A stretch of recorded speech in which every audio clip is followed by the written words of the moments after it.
हा सगळा jumbo nibbler आहे, हा सगळ्यात स्मॉल निबलर असतो आणि हा जो आहे हा मीडियम साईज आणि हा स्ट्रेट आहे. ठीक आहे. हे आहेत के वायर कटर आणि प्लायर. ठीक आहे. हा प्लेन के वायर कटर आहे, हा छोटा प्लायर, हा मोठा प्लायर. ठीक आहे. याच्यात कटिंग पण होतं.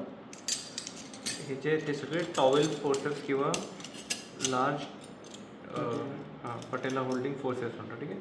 हे जे आहेत हे पॉइंटेड आहेत, हे डबल प्रॉंग आहेत है ना. हे जे हा स्ट्रेट आहे आणि हा बेंड आहे. ठीक आहे.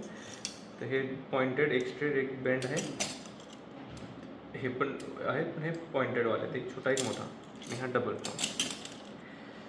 याला आपण प्लेट होल्डिंग म्हणतो. ठीक आहे. हा प्लेट होल्डिंग आहे. हे स्मॉल बोनसाठी रेडियस अल्ना किंवा फिंगर, हे जे आहेत हे थोडेसे मोठे, जसे ह्युमरस वगैरे झाला किंवा रेडियस अल्नासाठी हे पण यूज करतात. हे दोन हे वेगवेगळ्या साईजचे आहेत सगळे आणि हे सगळ्यात मोठेवाले. हे जे आहेत हे बोल्ट होल्डिंग फोर्सेस आहेत. हे स्मॉलवाले आहेत फिंगर्स आणि रेडियस अल्नासाठी. हे मीडियम साईजचे दोन आहेत, एक मेजर आहे. ठीक आहे. हा जो आहे याला आपण हे ग्रूव्ज म्हणतो. ठीक आहे. तर हे फिमर आणि मोठे जे बोन आहेत फिमर टीबी याच्यासाठी आपण यूज करतो सगळ्यात मोठे. तर जेव्हा स्मॉल केसेस आहेत तर त्याच्यात हे लागले पाहिजे, मोठे केसेससाठी हे लागतात. तसंच याच्यासाठी छोट्या लॉंग बोनचे असतील रेडियस अल्ना किंवा याच्यासाठी ते हे लागले पाहिजे मोठे.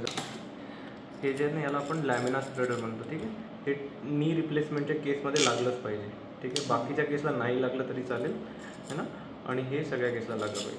चालेल. हे त्याच्यानंतर हे जे आहे याला आपण मेस्ट्रॉइड रिट्रॅक्टर म्हणतो है ना. मेस्ट्रॉइड रिट्रॅक्टर 3 आहे आपल्याकडे, हे छोटं आहे आणि 2 मोठे आहेत. आपण बोन स्क्रू होल्डिंग आहे है ना, स्क्रू रिमूव्हलसाठी आहे. ठीक आहे. अच्छा. ट्रायंगल रिट्रॅक्टर आहे आणि हे लॉंग रिट्रॅक्टर्स आहेत. ठीक आहे. हे 2 आहेत आपल्याकडे, आणखी त्यांच्यासाठी लॉंगवालं एक आहे. बाकीचे सगळे असे टोटल आपल्याकडे हे स्मॉलवाले आहेत आणि हे 2 स्मॉलवाले आहेत. ठीक आहे. हे जे 2 आहेत त्याला कॅटस्पो म्हणतो आपण, कारण याला समोर घ्याय तर हे सुपरफिशियल स्किनसाठी लागतात आपल्याला, आणि हे लॉंगवाले आहेत. हा जो आहे हा बोन हुक आहे. ठीक आहे. तर हे रिट्रॅक्शनसाठी असतात. हे जे आहे पेरिओस्टियम एलिव्हेटर आहे. ठीक आहे. लक्ष ठेवायचं आहे ना. हा लॉंगवाला आहे, हे शॉर्ट आहेत, हा कर्व्ड एंड आहे, हा ब्लँड आहे. ठीक आहे. हे जे आहे क्युरेट आहे. ठीक आहे. हे 4 mm क्युरेट आहे, ही 2 mm क्युरेट आहे. ठीक आहे. आणि ही जी आहे ही दोन्ही साईडला क्युरेट असल्यासारखी.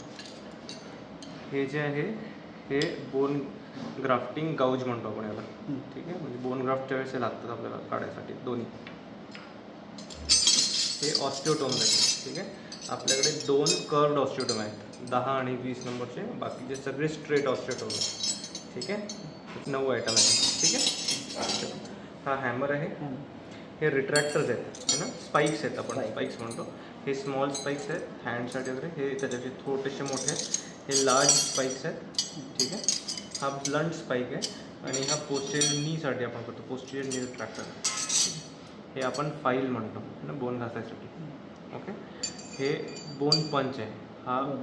हा आपण बॉक्स पंच किंवा रेक्टांगल पंच म्हणतो, आणि हा लॉंग पॉइंटेड पंच आहे. ठीक आहे.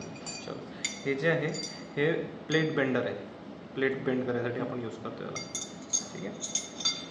आणि हे जे आहे हे वायर पासर आहे, याच्यात आपण हे वायर पास करून काढतो. आणि हे जे आहे हे आपल्याला स्क्रूसाठी ड्रिल आहे. ठीक आहे. ड्रिल म्हणतो आपल्याला स्लीव आहे. ठीक आहे. चलो.